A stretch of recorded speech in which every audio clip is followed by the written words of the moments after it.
Hi there, it's Jen from modernmedicinelady.com and the Empathic Woman System, and the word of the day is intensity. So, one of the things that I've noticed is that as a culture, we seem to really place a lot of value on intensity of emotion. We seem to have this idea that if you're feeling something intensely, it's more real than if you're feeling something and it's kind of gentle and calm and sweet. And particularly when it comes to things in the past, maybe we've lost something, maybe something didn't go the way we had been hoping, I've noticed that many of us hold on to the intensity of the emotion and hold on to the whole sort of collection of feelings that we had around it. And I think part of it is that it's this idea that if we release the intensity, that somehow that's going to mean we don't care anymore, that somehow that's going to mean that we're going to forget, or that we're somehow going to diminish the importance of it. And I find this to be true especially when it comes to anger, that if I release the intensity of my anger, that maybe somehow that means that it wasn't as serious as it was. And yet, what I have found again and again is that this is not really the case, and that there's kind of an irony to this, because as long as we keep reliving the past and going back to that intensity, number one, it's taking up a lot of bandwidth. It actually is using up our emotional and mental energy that we could be focusing on something else, and it keeps on whipping us back into the past so that we're not able to be fully present in the moment. And so while there may be the perk of feeling some kind of a connection, especially when it comes to a loss or grief, the challenge is that it is not necessarily the kind of connection that we want to be feeling. And in order to really be able to cultivate gratitude and love and appreciation and even awareness of what we've learned from something and appreciation for what it was that we got from something, and ultimately acceptance about whatever has happened,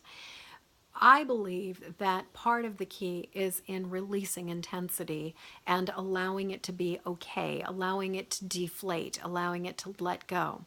Now, I will say that when it comes to grief, there is a certain period of time where you just gotta grieve. You gotta feel the feels, and it is part of the process. And so I'm not talking about decreasing the intensity during that period of time. But what I am talking about is when you reach that point, or any of us reach that point, where the intensity and the reliving the past is disproportionate to where we are in our own life now. That it's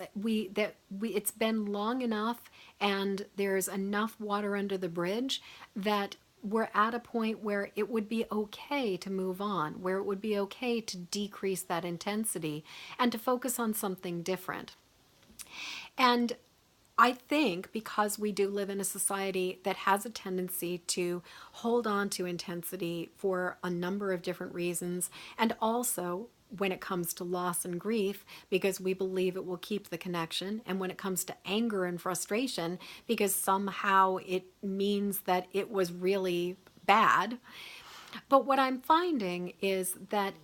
it is possible to separate the intensity from the other things, that we can hold on to the positive, we can hold on to the connection, we can hold on to the love, or in the case of a situation where we feel wronged, we can still acknowledge that it was completely unacceptable, that it was totally wrong, it will never be right, but we don't have to be tortured by reliving the emotional intensity day in and day out.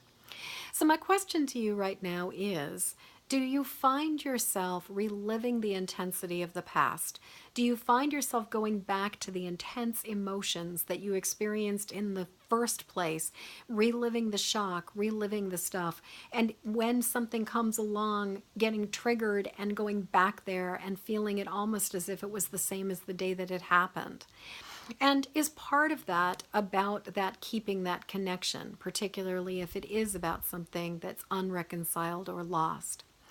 And what would it be like to consider deflating some of that intensity, letting it go, and also to separate out the intense emotions from the positive memories and from the affection and the love.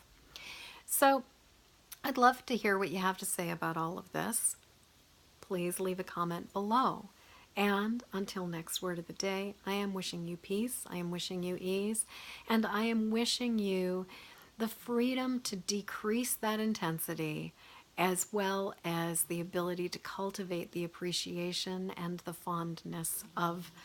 good, delightful memories from the past. So, in the meantime, if you haven't already done it, please go like my Facebook page, Modern Medicine Lady. And also, I would be eternally grateful for your help to get this video out into the world. So please like it, please share it, and please pass it along to other people who would find it useful. Thank you so much, and until tomorrow, peace.